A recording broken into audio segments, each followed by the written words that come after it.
Hello students, in the series of chapter 2 of acids, bases and salts, now we are on the topic bases. Acids की हमने physical और chemical properties भी previous lecture में देख ली थी. अब हम बेसिस के बारे में थोड़ा सा डिस्कस करने जा रहे हैं. ठीक है, तो bases means that are bitter in taste, जो हम पहले बात कर चुके हैं कि ये कैसे होते हैं, कड़वे होते हैं. They are bitter in taste. Okay, bitter in taste जो कड़वे होते हैं. जैसे कि हम सोप की बात करें, अगर कभी नहाते समय हमें मुंह में पानी चला जाता है, सोप वाटर, तो sometimes we feel some bitterness, कड़वापन हमें महसूस होता है ना. सो ये बिटर टेस्ट के होते हैं. और केमिकली हम कह सकते हैं द बेसिस आर, हम कह सकते हैं कि केमिकली जो बेसिस हैं वो क्या हैं. Chemically the bases are metal hydroxide. ये मेटल के हाइड्रोक्साइड होते हैं. ठीक है, हाइड्रोक्साइड, मेटल हाइड्रोक्साइड. सो इनमें हाइड्रोक्साइड आयन प्रेजेंट है, जैसे कि NaOH, KOH, है ना. सो इनमें OH आयन प्रेजेंट है, हाइड्रोक्साइड आयन प्रेजेंट है. तो ये OH निगेटिव आयन देने की टेंडेंसी रखते हैं. Whenever the bases are in solution form, जब बेसिस सॉल्यूशन फॉर्म में हो, when aqueous solution, aqueous solution अगर हम ले बेस का, एक्वस सॉल्यूशन अगर बेस का लिया जाए तो ये OH आयन लूज कर देते हैं. ठीक है, it loses OH negative ion, they loses OH negative ion. Okay, so मतलब हम क्या कह रहे हैं कि एक्चुअली जो बेसिस हैं वो मेटल हाइड्रोक्साइड या ऑक्साइड होते हैं. और ये जैसे सोप में प्रेजेंट हो रहा है, बिटर टेस्ट के हैं, और आयनिक फॉर्म में OH लूज कर देते हैं, या एक्वस सॉल्यूशन में ये क्या करते हैं, OH आयन देते हैं. ठीक है, और जितने भी कुछ मतलब बेसिस को ही हम अल्कलीज भी कह देते हैं. कई बार जनरल लैंग्वेज में हम अल्कली बोल देते हैं, लेकिन अल्कली मीन्स क्या है. Alkalis are water soluble bases. क्या बोला जा रहा है कि ऐसे बेसिस जो पानी में डिजॉल्व हो जाते हैं, वाटर सॉल्युबल होते हैं, water soluble bases are called alkalis. मतलब अब इससे क्या प्रूव हो रहा है कि जो वाटर में सॉल्युबल होगा बेस, वह अल्कली कहलाएगा. But all bases are not water soluble. तो हम क्या कह सकते हैं, सेंटेंस हमारा क्या बन गया कि all bases, all alkalis are bases but all bases are not alkalis. मतलब कि हम सारे बेस को अल्कली नहीं कह सकते हैं, सिर्फ वाटर सॉल्युबल बेसिस को ही अल्कली कहा जाता है. Alkalis means water soluble bases. ठीक है, सो समटाइम्स द क्वेश्चन में arise that the justify the statement. इस तरह क्वेश्चन आ जाता है कई बार, justify the statement that all alkalis are bases but all bases are not alkalis. ठीक है, हम कह सकते हैं alkalis are bases but all bases are not alkalis. क्या मीनिंग समझ में आया कि जितने भी वाटर सॉल्युबल बेसिस हैं उन्हीं को हम अल्कली कह रहे हैं, इसलिए all bases are not alkalis. जो सिर्फ वाटर सॉल्युबल होगा वो ही अल्कली कहलाएगा. ठीक है, तो हम कह सकते हैं कि OH आयन देने की टेंडेंसी रख रहा है, even though they are basic in nature. We can say that they are basic in nature. So on the basis of their potential, और we can say that on the basis of strength. Strength अगर हम देखें कि on the basis of strength of, on the basis of strength of base, these are of two types, strong basis and weak basis. कुछ कैसे होते हैं, कुछ बहुत ताकतवर होते हैं, स्ट्रॉन्ग बेस होते हैं. ठीक है, और कुछ कैसे हैं, वीक बेसिस हैं. On the basis of strength of OH ion, OH the ion ज़्यादा जो देगा, जो ज़्यादा OH आयन देने की टेंडेंसी रखता है वो स्ट्रॉन्ग बेस कहलाएगा. और जो OH आयन इजीली नहीं दे पाएगा या कंप्लीटली आयनाइज नहीं कर पाएगा, वो कैसा होगा, वीक बेस होगा. Those bases which are fully ionised in all concentration in aqueous medium are have strong affinity for proton और स्ट्रॉन्ग बेस. ठीक है, मीन्स लाइक सोडियम हाइड्रोक्साइड. अगर हम सोडियम हाइड्रोक्साइड का एग्जाम्पल ले लें, NaOH. ठीक है, अगर मैं NaOH की बात करूं तो NaOH को अगर हम सॉलिड फॉर्म में ले रहे हैं और वाटर में डिजॉल्व कर दिया. If we take solid form of NaOH and dissolve it in water, water में डिजॉल्व करते जा रही हूँ मैं, देन मीन्स वाटर सॉल्युबल है और क्या होगा, ये आयनिक फॉर्म में कन्वर्ट हो जाएगा Na positive and OH negative. Sodium ion and hydroxide ion separate easily, and we can say that the strong S's are those which completely ionize into it positive and negative ions. ठीक है, completely ionize हो रहा है और hydroxide ion आराम से दे पा रहा है.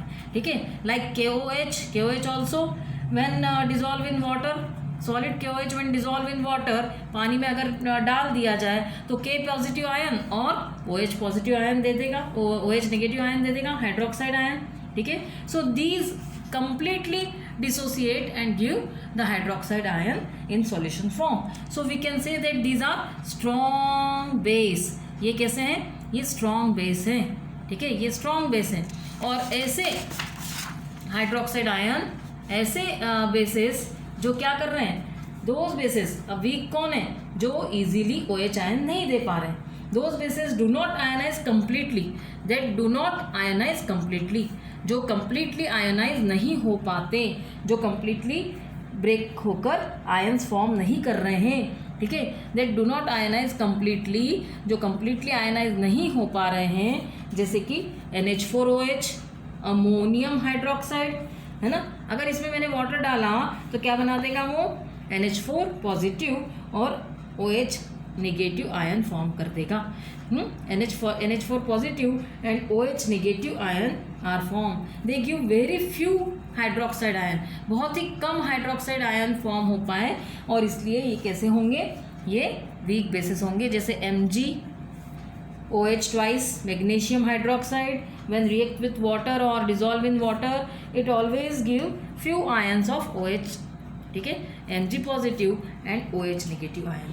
So you have to remember that NH4OH, magnesium hydroxide means MgOH twice, aluminum hydroxide, AlOH thrice. These are the weak bases. They do not completely ionize into positive and negative ion, and they give few amount of hydroxide ion. So these are the weak bases, and the strong bases are sodium hydroxide, potassium hydroxide, lithium hydroxide, which completely ionize into hydroxide ion, and they give hydroxide ion in the solution form. ठीक है, next is properties of basis. अब basis की क्या क्या properties है, जो हम पहले एसिड की देख चुके हैं, फिजिकल और केमिकल प्रॉपर्टीज एसिड की हम पढ़ चुके हैं. अब यहाँ पर हम प्रॉपर्टीज ऑफ बेसिस की बात कर रहे हैं कि बेसिस की क्या विशेषताएं हैं, है ना. बेसिस कैसे होते हैं. अगर हम फिजिकल प्रॉपर्टी की बात करें तो फर्स्टली हम बात कर ही चुके हैं कि they are bitter in taste. ये कैसे हैं, बिटर हैं, कड़वे हैं. ठीक है, फिर हम सेकेंडली बात कर रहे हैं, मतलब कि जैसे कि अगर हम एग्जांपल ले लें मिल्क ऑफ मैग्नीशिया की बात करें, जो मिल्क ऑफ मैग्नीशिया एसिडिटी के दौरान एज अ मेडिसिन लिया जाता है, MgOH twice milk of magnesia. ये एसिडिटी को रिमूव करता है या रिड्यूस करता है. ठीक है, मिल्क ऑफ मैग्नीशिया जो बिटर टेस्ट का होता है. फिर हम कह रहे हैं कि इसकी फिजिकल प्रॉपर्टी दूसरी क्या है कि बेसिस कैसे पता चलेंगे कि ये बेस है. तो ये कैसे होते हैं, सोपी इन टच, बिल्कुल सोप की तरह सॉफ्ट होते हैं. सोपी in touch, that is slippery, बिल्कुल स्लीपरी टाइप के होते हैं, आराम से फिसलते लगते हैं हाथ में टच करने पर. ठीक है, और कोरोसिव इन नेचर, जैसे कि एसिड्स भी कोरोसिव होते हैं. So like the wise bases are also corrosive in nature, मतलब किसी मेटल सरफेस को कोरोड कर देते हैं, उसको डिजेनरेट कर देते हैं, डिग्रेड कर देते हैं. वुड, पेपर और हमारी स्किन भी कई बार ज़्यादा अगर कास्टिक सोडा या वॉशिंग सोडा ज़्यादा देर तक यूज़ किया जाए तो it also affects our skin also, है ना, and become corrosive in nature. Then next one is soluble in water. Bases are soluble in water. It is also the physical property कि ये वाटर में soluble होते हैं, dissolve हो जाते हैं आराम से. ठीक है, और गुड कंडक्टर जो हम कहें अगर कि ये क्या इलेक्ट्रिसिटी या हीट को कंडक्ट कर पा रहे हैं, तो yes can conduct electricity because they have free ions. क्योंकि उनके अंदर फ्री आयंस हैं तो क्या कहेंगे हम, yes they are the good conductor of electricity. Conductor of electricity, okay, they can conduct electricity. As they are in ionic form, they release the negative ions. Then we can say that high melting and boiling point. इनका melting और boiling point कैसा होता है, high boiling point and melting point, ठीक है। They can not easily boil, ठीक है। Now next one is chemical properties. अभी हम ये कौन सी पढ़ रहे थे, physical properties. These are the physical properties that on the basis of their outer structure और outer nature we can conclude that they are bitter in taste, they are soapy to touch, they are good conductor of electricity, okay. So all these are physical properties. Now we come to the chemical properties of bases, okay. Our next topic, that is chemical properties of bases.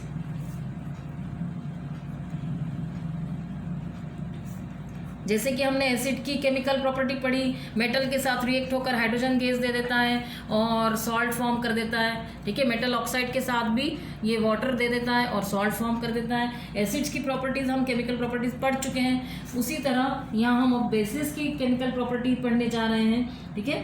तो chemical properties में firstly अगर हम देखें action of litmus, पहले बार में ही अगर हम देखें कि अगर लिटमस पेपर के साथ ये कैसा टेस्ट देता है, तो एक्शन ऑफ लिटमस, तो लिटमस पेपर के साथ क्या हो जाएगा, they will change red litmus into blue. ये रेड लिटमस पेपर को, रेड कलर के लिटमस पेपर को क्या कर देगा, ब्लू में कन्वर्ट कर देगा।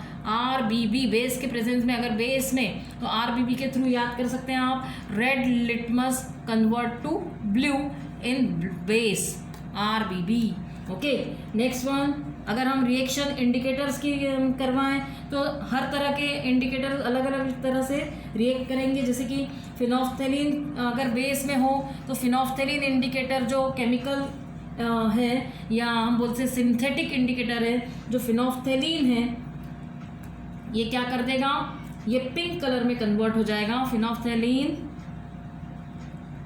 कन्वर्ट इनटू पिंक कलर, ये पिंक कलर का हो जाएगा। जो पहले कलरलेस था अब कैसा हो जाएगा, बेस के प्रेजेंस में पिंक कलर का हो जाएगा। मीन्स कुछ ना कुछ केमिकल रिएक्शन यहाँ पर हो रही है। The colour of methyl orange becomes yellow in colour in basic medium, है ना। अगर मिथाइल ऑरेंज की बात करें कि मिथाइल ऑरेंज जैसा अगर कोई हमने इंडिकेटर ले लिया तो मिथाइल ऑरेंज क्या कर देगा, जो कि ऑरेंज कलर का था, in the presence of base के कांटेक्ट में आकर ये कैसा हो गया, येलो कलर्ड हो गया, ओके।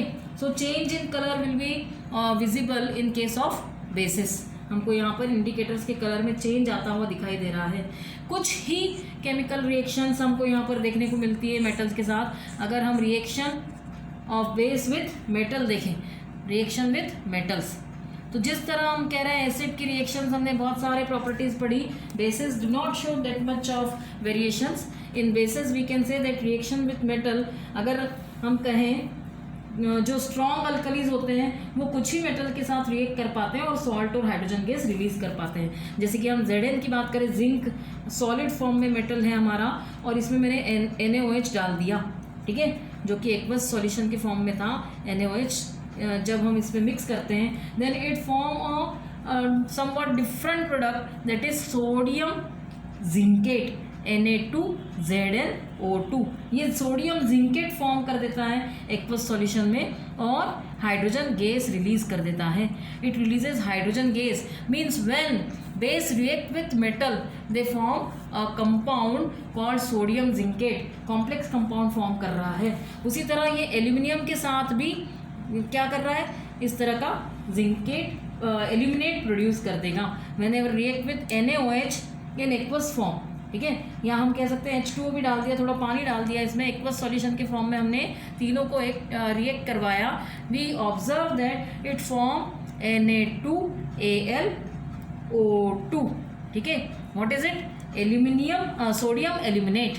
ये कौन था, सोडियम जिंकेट था। इसे क्या नाम दिया हमने, जिंकेट। जिंक मेटल के साथ जब बेस की रिएक्शन होती है तो सोडियम जिंकेट फॉर्म होता है, और एल्यूमिनियम के साथ जब बेस की रिएक्शन हुई तो हमने क्या कहा, सोडियम एल्यूमिनेट फॉर्म हुआ, okay. And hydrogen gas is release as a by product, ठीक है। सो these are the main reaction with metals, okay. Next one is reaction with non metallic oxide. अगर हम non metallic oxide के साथ reaction देखें, reaction with non metallic oxide, non metallic oxide के साथ अगर मैं बेस की रिएक्शन देखूं तो क्या मुझे पता चल रहा है? नॉन मेटेलिक ऑक्साइड जो कि क्या है, कार्बन डाइऑक्साइड या सल्फर डाइऑक्साइड। सो अगर मैंने एक बेस ले लिया CaOH twice calcium hydroxide, we already studied about this कि अगर कैल्शियम हाइड्रोक्साइड या लाइम वाटर पर कार्बन डाइऑक्साइड पास की जाती है then it always fall to calcium carbonate, the milky white precipitate are obtained and H2O water is release. Means calcium hydroxide या lime water, okay, lime water के ऊपर carbon dioxide gas